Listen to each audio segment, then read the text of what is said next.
नमस्कार विद्यार्थी मित्रांनो, इयत्ता 12वीच्या इतिहास विषयाच्या पुढच्या सत्रामध्ये तुमचं सहर्ष स्वागत। मी डॉक्टर शिवानी लिमे, डेक्कन एज्युकेशन सोसायटीच्या फर्ग्युसन महाविद्यालय येथे इतिहास या विषयाच्या अध्यापनाचं कार्य करते।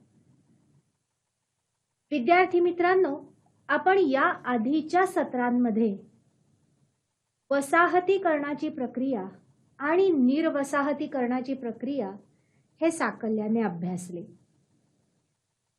दुसऱ्या महायुद्धानंतर उद्भवलेली जागतिक परिस्थिती म्हणजे शीतयुद्ध याचाही आपण अभ्यास केला। नॉन अलाइनमेंट मूव्हमेंट म्हणजे अलिप्ततावादी चळवळ आणि त्यात भारताची भूमिका हेही आपण अभ्यासले। विद्यार्थी मित्रांनो, भारत जेव्हा स्वतंत्र झाला तेव्हा भारतापुढे अनेक प्रश्न हे उभे होते। बेरोजगारी होती, निरक्षरता होती, त्याचप्रमाणे प्रादेशिकतावाद होता। अशा अनेक प्रश्नांना तोंड देत देत भारताने आज जी उत्तुंग भरारी घेतली आहे, विशेषतः जागतिकीकरणाच्या रेट्यात भारताचा चेहरा मोहरा बदलून गेला, हे आपण आजच्या सत्रातून प्रेझेंटेशनच्या सहाय्याने अभ्यासूया। 1990 पूर्वीचा भारत आणि नंतरचा भारत यात प्रचंड अंतर आहे। 1991 नंतर भारताने आर्थिक उदारीकरणाचे जे धोरण स्वीकारले त्यामुळे भारत आमूलाग्र बदलून गेला। याची सुरुवात झाली ती गॅट करारापासून। दुसऱ्या महायुद्धाच्या काळात अनेक राष्ट्रांनी स्वराष्ट्राच्या व्यापारी हितासाठी संरक्षक कर किंवा जकातींचे धोरण स्वीकारले, त्यामुळे व्यापारात घट झाली।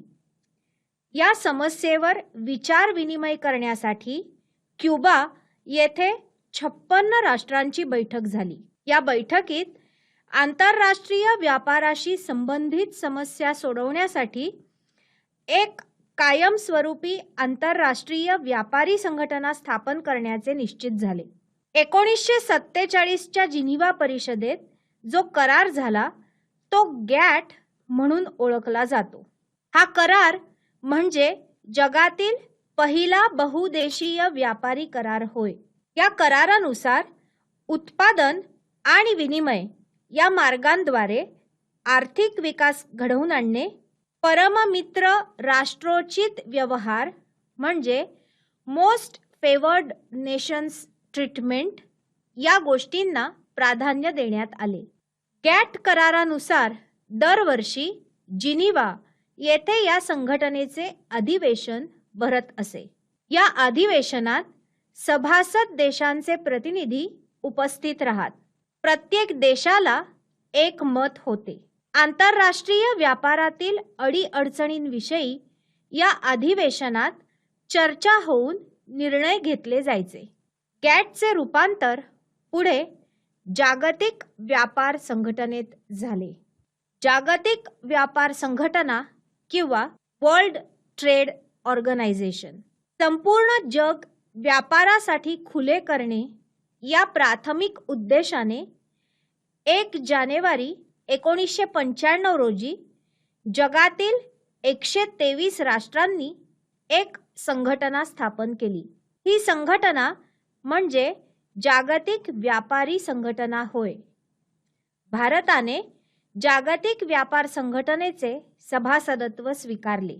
WTO चे महासंचालक आर्थर डंकेल यांनी जागतिक व्यापार संघटनेच्या स्थापनेसाठी पायाभूत असणारा एक मसुदा तयार केला। हा मसुदा डंकेल प्रस्ताव म्हणून ओळखला जातो।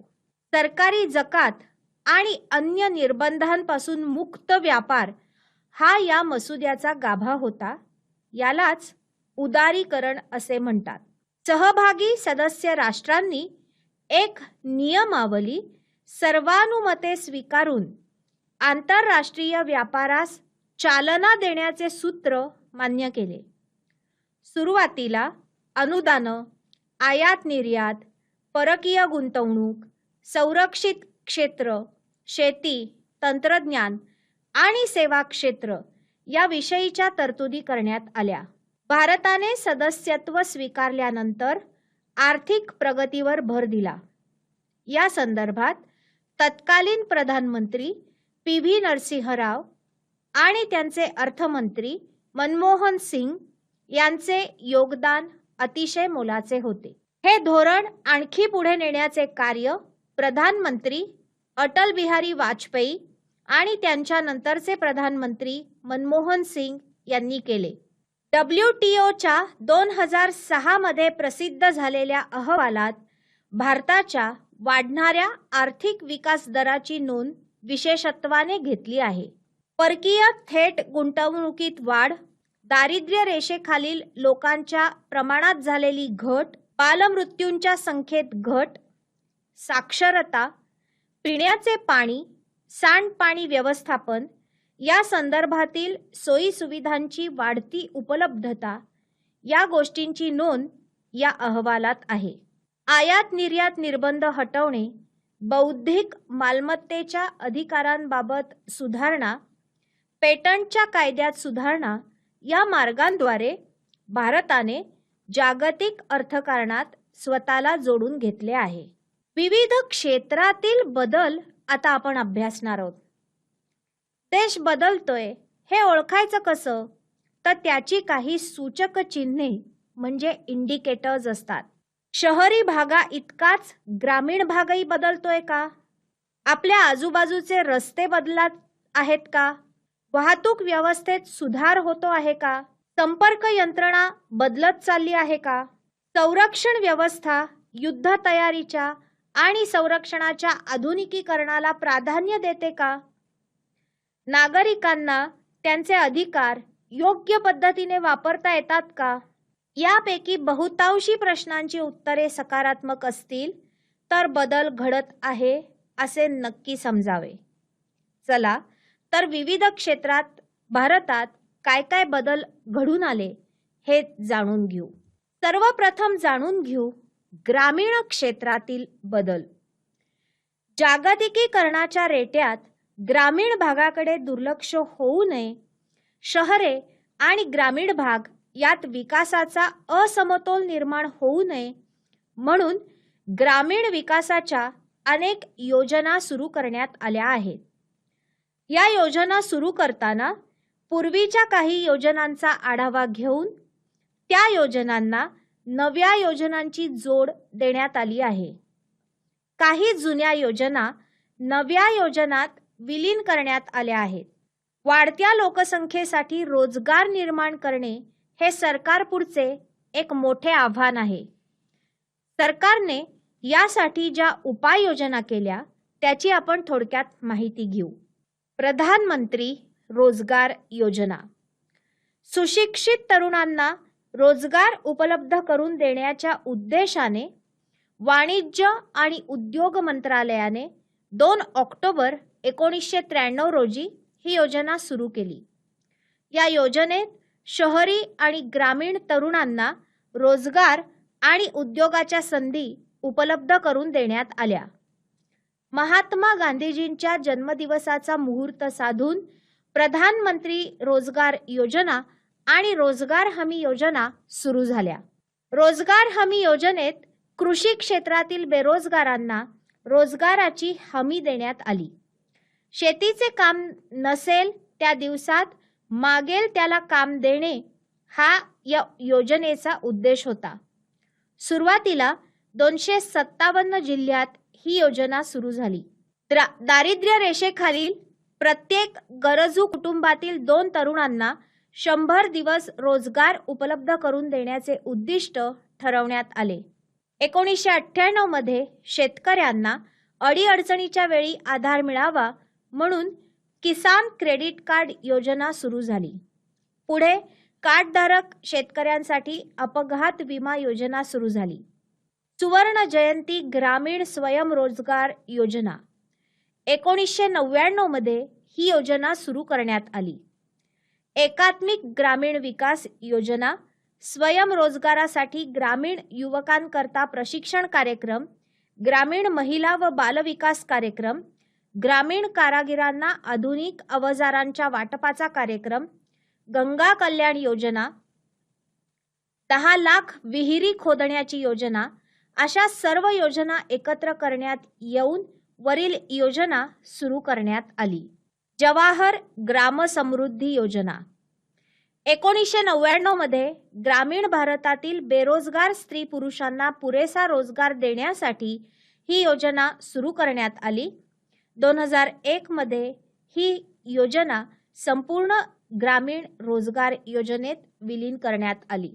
संपूर्ण ग्रामीण रोजगार योजना, रोजगार आश्वासन योजना आणि जवाहर ग्राम समृद्धी योजना यांचे विलीनीकरण करून 2001 मध्ये ही योजना सुरू झाली. ग्रामीण भागात रोजगाराच्या संधी उपलब्ध करून देणे, कामाच्या बदल्यात धान्य देणे अशा तरतुदी या योजनेत होत्या. आर्थिक दृष्ट्या मागास 150 जिल्ह्यात कामाच्या बदल्यात धान्य ही योजना राबवण्यास सुरुवात झाली. दुष्काळापासून संरक्षणासाठी जलसंवर्धन आणि शेत जमिनीचा विकास यावर भर देण्यात आला. 2006 मध्ये ही योजना राष्ट्रीय ग्रामीण रोजगार हमी योजनेत विलीन करण्यात आली. राष्ट्रीय ग्रामीण रोजगार हमी योजना ग्रामीण भागातील आर्थिक विषमता, दारिद्र्य, उपासमार आणि बेरोजगारी यांचे निर्मूलन करण्याच्या उद्देशाने ही योजना केंद्र सरकारने सुरू केली. ग्रामीण भागातील प्रत्येक कुटुंबातील एका व्यक्तीला किमान 100 दिवस काम करण्याची हमी दिली गेली.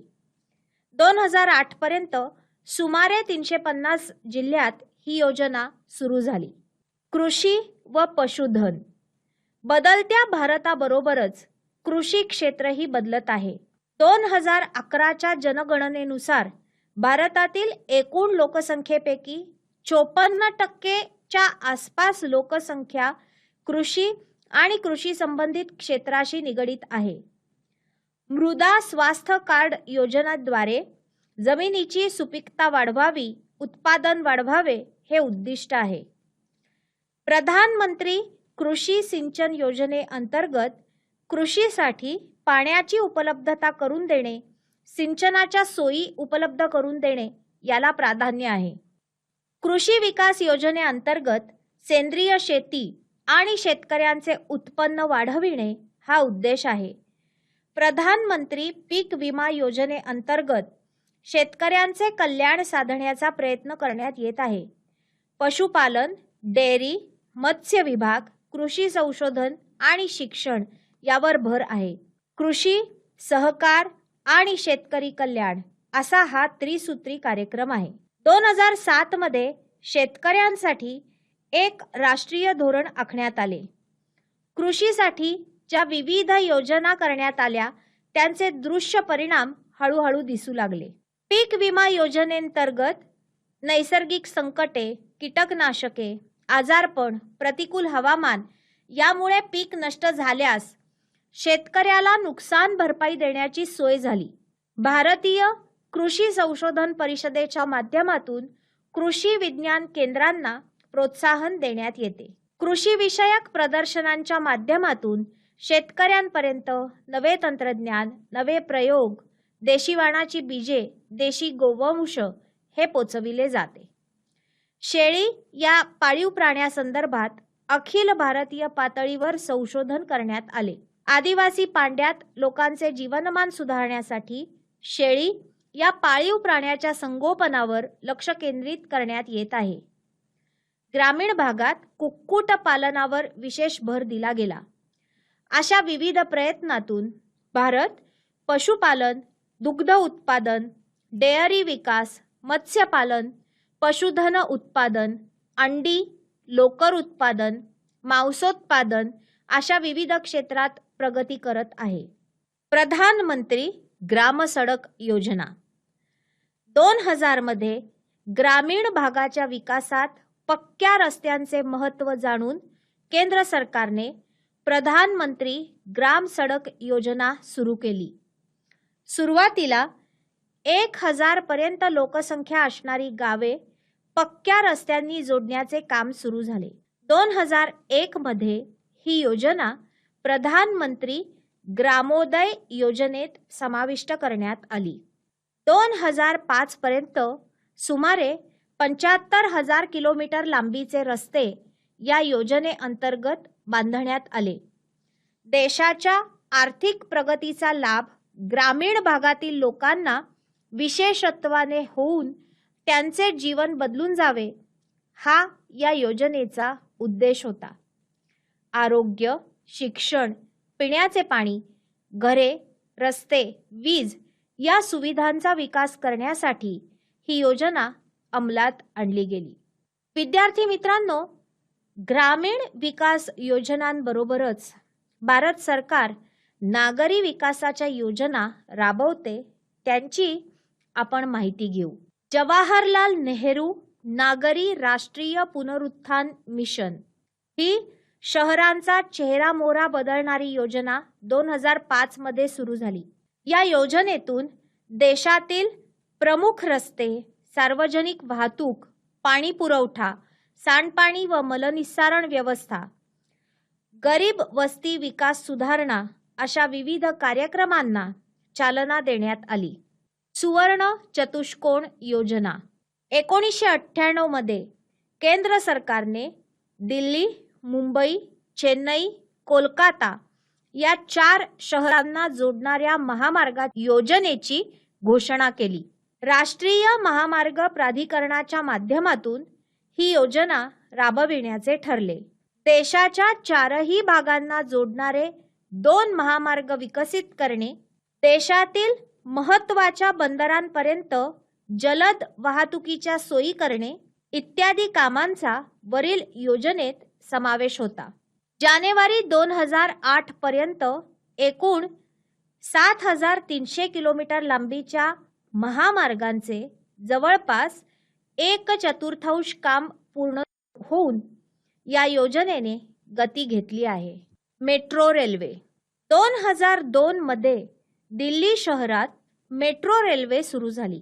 जमिनीवर आणि जमिनीच्या खाली धावणाऱ्या मेट्रोमुळे भारतातील महानगरांच्या वाहतूक व्यवस्थेत बदल घडून येत आहे. मेट्रोमुळे वाहतूक जलद घडणे शक्य झाले. विद्यार्थी मित्रांनो, भारत जसा बदलतोय, त्याचा चेहरा मोहरा जसा बदलतोय, तसे भारतात वापरली जाणारी संपर्क साधनेही बदलत आहेत.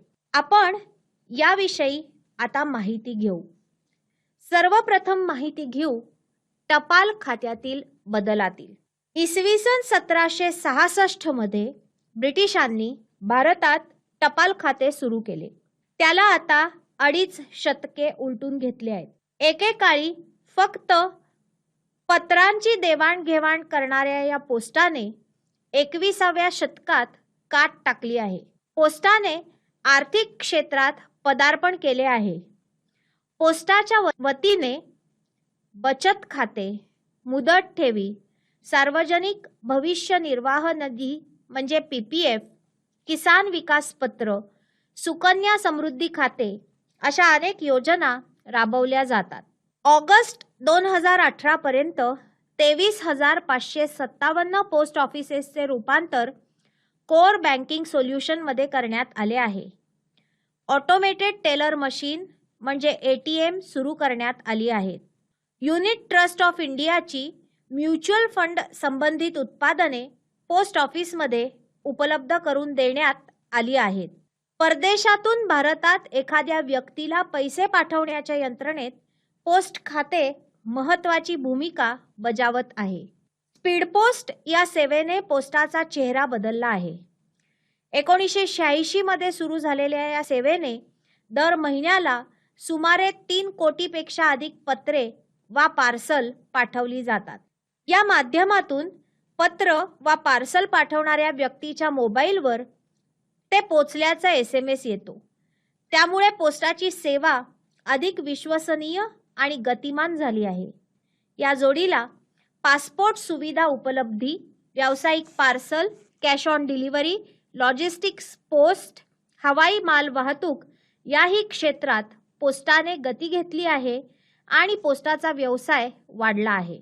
पोस्टाने ऋषिकेश आणि गंगोत्री येथून गंगाजल उपलब्ध करून ते ग्राहकांपर्यंत पोहोचवण्याची व्यवस्था 2016 पासून सुरू झाली आहे. पोस्टाचे स्टॅम्प म्हणजे टपाल तिकिटे हेही या क्षेत्रात महत्त्वाचे ठरतात.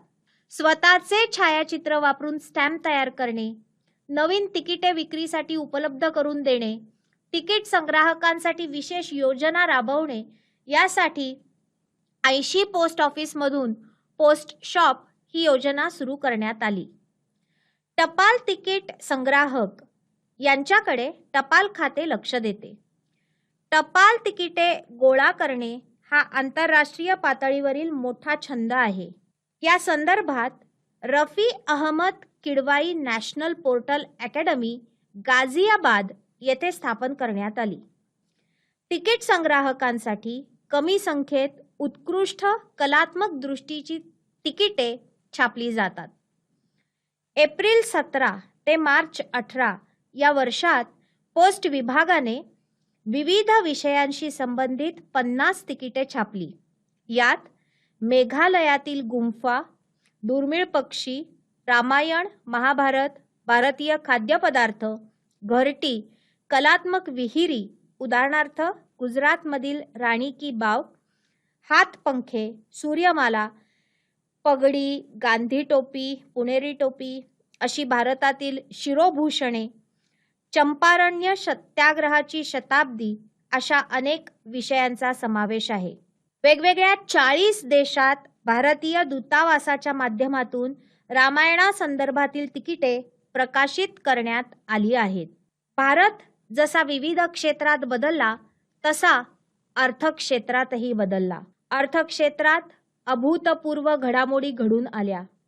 येथे एक उदाहरण अभ्यासासाठी घेतले आहे. स्वतंत्र निर्गुंतवणूक मंत्रालय. उदारीकरणाच्या धोरणातून सार्वजनिक क्षेत्रातून शासनाची गुंतवणूक काढून घेण्याच्या भूमिकेतून भारत सरकारने हे मंत्रालय स्थापन केले. खाण उद्योग, तेल शोधन व शुद्धीकरण, रस्ते, बंदरे, दूरसंचार, ऊर्जा यातील गुंतवणूक हळूहळू कमी करण्याकडे शासनाने लक्ष दिले. सन 2002 मध्ये विमान वाहतूक, तेल क्षेत्र, दूरसंचार या क्षेत्रात परकीय गुंतवणुकीस सरकारने परवानगी दिली. खाजगीकरण, उदारीकरण आणि जागतिकीकरण जे सर्वसाधारणपणे खाऊजा असे म्हणून ओळखले जाते, या खाऊजा धोरणांमुळे आत्मविश्वास वाढलेल्या भारतीय कंपन्यांनी 2005 मध्ये पोलाद, औषध निर्मिती, चहा आणि मोटार उद्योगातील काही परदेशी कंपन्या विकत घेतल्या आणि जागतिक व्यापारात स्वतःचे स्थान दृढ केले. सन 2016 मध्ये या मंत्रालयाचे नाव department of investment and public asset management म्हणजेच दीपम असे करण्यात आले आहे. ब्रिक्स या संघटनेची स्थापना 2006 मध्ये झाली. ब्राझील, रशिया, भारत, चीन, साऊथ आफ्रिका या राष्ट्रांनी यात पुढाकार घेतला. या देशांच्या नावातील अद्याक्षरे घेऊन ब्रिक्स हे नाव तयार झाले आहे. या राष्ट्रांमधील व्यापार वाढवणे या उद्देशाने ब्रिक्सची स्थापना झाली आहे. 2019 मध्ये ब्रिक्स राष्ट्रांची 11वी परिषद ब्राझील येथे संपन्न झाली. या परिषदेचा मध्यवर्ती विषय economic growth for an innovative future असा होता. या परिषदेत वैज्ञानिक सहकार्य, तंत्रज्ञान, नवोन्मेष, डिजिटल अर्थव्यवस्था, बहुराष्ट्रीय गुन्हेगारी, आर्थिक गैरव्यवहार अशा अनेक विषयांवर चर्चा झाली. विद्यार्थी मित्रांनो, अशा प्रकारे आजच्या सत्रामध्ये आपण बदलत्या भारताचा चेहरामोहरा अभ्यासायचा प्रयत्न केला आहे. परंतु विद्यार्थी मित्रांनो, सगळं काही पाठ्यपुस्तकात देणं शक्य नाही. नमुन्यादाखल काही बाबी तुम्हाला इथे दिलेल्या आहेत. आंतरजालाच्या सहाय्याने तुम्ही केंद्र आणि राज्य शासनाच्या अधिकृत वेबसाईटला भेट देऊन ग्रामीण आणि शहरी भागांसाठी केंद्र आणि राज्य शासनाकडून कोणत्या योजना राबवल्या जातात याची माहिती निश्चितपणे मिळवा. विद्यार्थी मित्रांनो, 11वा आणि 12वा पाठ अशा 2 भागात आपण बदलता भारत हे शिकणार आहोत. एखादा देश बदलतोय म्हणजे सर्वसामान्य लोकांचं आयुष्य बदलतंय का? त्यांच्या खाण्यापिण्याच्या, पेहरावाच्या, भाषिक सवयी बदलतायत का? या लोकांना रोजगार उपलब्ध आहे का? घरून कामाच्या ठिकाणी जाण्यासाठी त्यांना पुरेशा सोयी सार्वजनिक व्यवस्था उपलब्ध आहे का? अशा अनेक बाबींचा विचार करावा लागेल. यासाठी विद्यार्थी मित्रांनो, सस्टेनेबल डेव्हलपमेंट म्हणजे शाश्वत विकास हा कीवर्ड किंवा महत्त्वाचा शब्द ठरतो. सार्वजनिक वाहतूक व्यवस्था सबळ असेल तर खाजगी वाहने कमी प्रमाणात रस्त्यावर येतील. यातून अतिशय महाग असलेले तेल तर वाचेलच, पण पर्यावरणीय दृष्टिकोनातून विचार करता खूप मोठा फायदा होईल. अशा या सगळ्या बाबींचा विचार करून भविष्यात भारताला एक महासत्ता बनवण्याच्या दृष्टीने केंद्र आणि राज्य सरकारे कार्य करत असतात. यातच आपत्ती काळात नागरिकांच्या सोयीसाठी राबवायच्या काही योजना असतात, त्यासाठीही काही निधी राखीव ठेवावा लागतो. आर्थिक क्षेत्र, राजकीय क्षेत्र याचबरोबर सामाजिक सांस्कृतिक क्षेत्र भारतात बदलत आहे. सगळ्यात महत्त्वाचा विचार ठरतो ते लोकांचे मानसिक आरोग्य. या सगळ्या बाबींचा थेट परिणाम नागरिकांच्या मानसिक आरोग्याशी आहे. नागरिक सुखी, समाधानी आहेत का, हा कळीचा मुद्दा ठरतो. अशा विविध बाबींचा अभ्यास करून बदलत्या भारताचा चेहरामोहरा हा घटक तुम्ही अभ्यासायचा आहे. धन्यवाद.